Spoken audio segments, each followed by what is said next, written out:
Well, thanks, Kate, and thanks to Nicholas and the team for allowing us to present. Yeah, got quite a bit to say, so I'll get into it. So what is it that Stavely offers that's a bit different? It's big targets. So in the Stavely project in Western Victoria, we've got an entire porphyry belt. We were a first mover in that belt, and we made a discovery in 2019 at the Cayley Lode. Currently drilling just south of Cayley Lode on the Junction Lode with diamond drill in progress as we speak and just approaching the target zone. So it's going to be an interesting weekend for us. And during the winter wet season in Victoria, we're going to be operating in the Kimberley at the Hawkstone Nickel Copper Cobalt project. So it also is a large impact project. So just summarising what those opportunities are, Cayley Lode as described, just shy of 10 million tonnes at 1.25% copper and quarter gram gold from surface. We've been in the public domain saying we think that should be developed as a small footprint underground and processed at the Stawell gold mine, converted to produce a copper concentrate. That's a longer term view. Eventually they will run out of gold and need our copper ore, so keep a watch on that development. And just to the south, 2 kilometres south of Cayley is the Junction opportunity. Historic hit, 35 metres at 3.4% copper to end of hole. We drilled underneath that in August and had some great results come out in the 1st of October.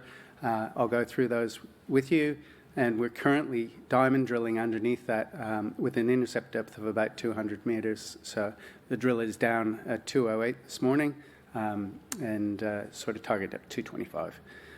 We do have a not well appreciated S41 breccia hosted target. The target type or style there is like Mount Lation and Kidston, 5 million ounce deposits in Queensland. We've only got one diamond hole in to date. It's a large target, and so that's an earlier stage but emerging opportunity. And as I mentioned, the Hawkstone magmatic nickel copper cobalt project. I know that a lot of people in the market are negative on nickel, but all nickel deposits are not the same. And this is a magmatic nickel style that has copper and cobalt credits, and typically they're largest and lowest cost nickel mines in the world. So Stavely, in Western Victoria, we have a very large land holding there. The discovery in 2019 of the Cayley Lode, and then the Junction Lode, that headline historic hit of 35 metres at 3.5% copper. Our more recent hits, highlighted here, 14 metres at 3.25% copper. There's a lot of silver in this deposit as well, so good exposure to silver, but some quite outstanding results. 8 metres at 4.6, 2 metres at 6.5, 60 grams silver. There are development projects that are working off that amount of silver with no copper, so they're good hits. Just for location, Thursday's Gossan with the Cayley Lode is here. The next little dot south is Junction, and this is the S41 gold target through here. So the discovery in 2019, mineral resource estimate, of which in excess of 65% of that is in the high confidence indicated category of resources.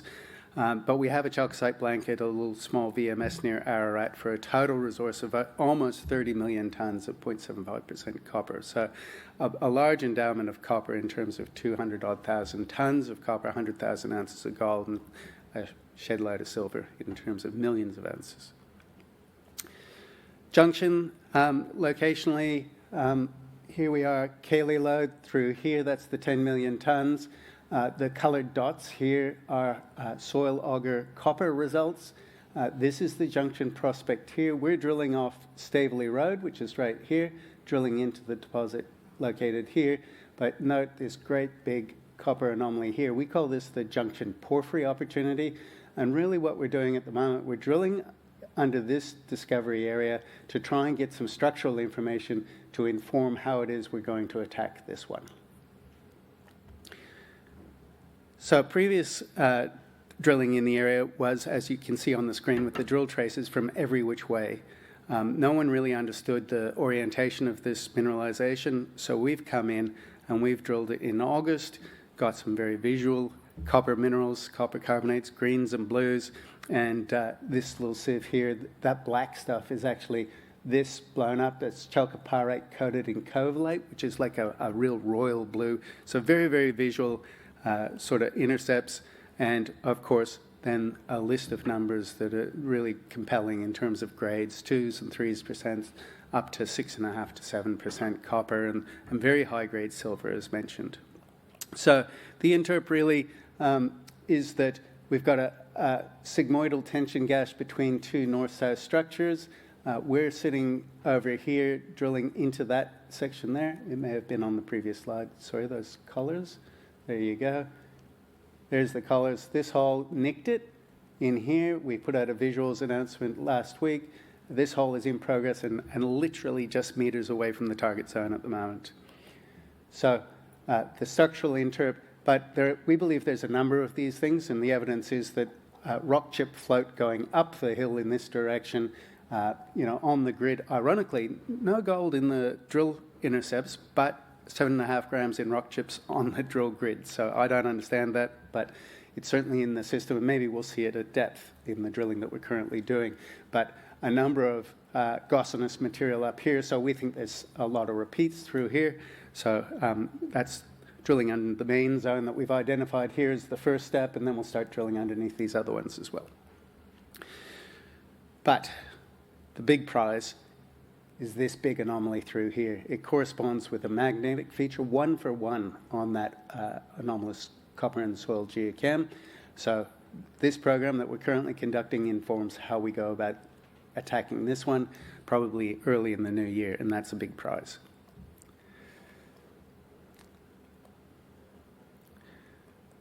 So just a little bit about S41. As mentioned, this is about 20 kilometres away to the northeast. We flew a geophysical survey over the whole tenure area, and it's come up with some interesting geophysical features. Magnetic lows, a pair of them here, we interpret to be hydrothermal destruction of magnetite in the host andesites in through here, and gravity highs, which not many geologists will stand in front of you and say, I don't understand why it's there, but I don't understand why it's there. It's got something to do with density. So the air core holes here demonstrated there was gold in the system. It's underneath 50 metres of basalt, so no one's ever seen these rocks except us before we drilled these holes. 4 metres at 2 grams, including 2 at 4. And it's 2 kilometres long by 750 metres wide, according to our air core. It remains open. So we put a diamond hole in it. We didn't know what it was. It's a breccia system. The hole comes down here, straight underneath that air core gold result here. This is the 50 metres of basalt above, and it got sniffs. We didn't know what it was, so this hole was just, let's have a look at it, decide what it is. It is a breccia pipe. It does have gold in it, and importantly in these systems, we're in the right level. We've got the zinc and lead anomalism that we're looking for, along with a pink carbonate called rhodochrosite. It's got manganese in it. But that's all a proxy for saying that you're in the right height of this system. So this is Kidston. They drilled a 1 kilometre hole to the bottom of the Kidston breccia pipe. The yellow areas is where the gold is. So you go from a deep tungsten moly bismuth up through copper bismuth and into this gold-based metal zone. So that's where we're at in this S41 target. You go above it, you're in anchorite pyrite, and we do see a lot of that. So the potential is that we are actually just a little bit above the gold zone. The gold comes in late in these relaxation structures as the thing settles down. So our plan here is that we're going to do IP, geophysics over top of this. That should tell us where the best developed sulfides are. That would be indicating this sort of a zone, and then we'll come in and drill it. That early next year. We have a nickel project. As I say, there's a lot of commentators in the market that are really negative on nickel, and I think there are good reasons for that, but not with this style of deposit. So if you follow the crowd and you don't want to hear it, close your eyes and stick your fingers in your ears. But for IGO, $85 million worth of EBITDA in the fourth quarter of 2024, which was more than 95% of their global earnings. $300 million profit before tax in the financial year 2024. It's a $4 billion company. More than half of its 2024 earnings came from the little nickel mine that could. So just keep this in mind. There's a lot of commentators in the market that know the price of everything but the value of very little. So do your own research. So our opportunity, ironically, is surrounded by IGO and their exploration ground. We're here in the West Kimberley. The Savannah mine here is in the East Kimberley. I'll talk about Savannah just in passing, so just keep its location in mind. The Merlin discovery is 1 kilometre from our border, and that's where IGO and their partner Buxton Resources are working at the moment. We're 120 k's outside of Derby. So this is the 10-year position over magnetics. The blue all through here, that's IGO or Buxton. The red is us. The past field season that has just recently closed, we did most of our work in this area, just 1 kilometre away from the 2015 Merlin discovery, and last year they discovered Dogleg. Now, the thing about Dogleg, and the reason why we are in this area, is because the tenor of the massive sulfide is 7.5% to 8%. The Savannah mine that I was pointing out previously, with massive sulfide, their best nickel grade is 3%. That's why they're on again, off again with the nickel price. These are better grades than the Nova Bollinger mine that made IGO $300 million last year. So this is a hot area. 13 kilometres from effectively our border and the Dogleg deposit. And if you go 13 kilometres the other way, you're straight in our ground. As it turns out, pretty much on that arrow, we now have an EM conductor that we developed late in the season.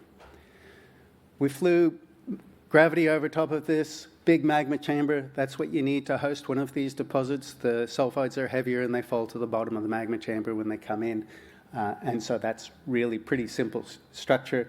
We did our work in this area this year, and we will migrate to this area next year, which is actually our priority target in here and in here, but we didn't have heritage clearance for this year, but we do now.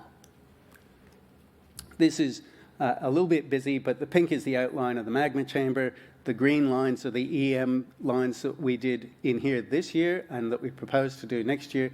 You see these little trap sites in here and in here for the sulfides. They look fantastic to me. And we'll be on to those next season with EM, and then if we get conductors, we'll drill it.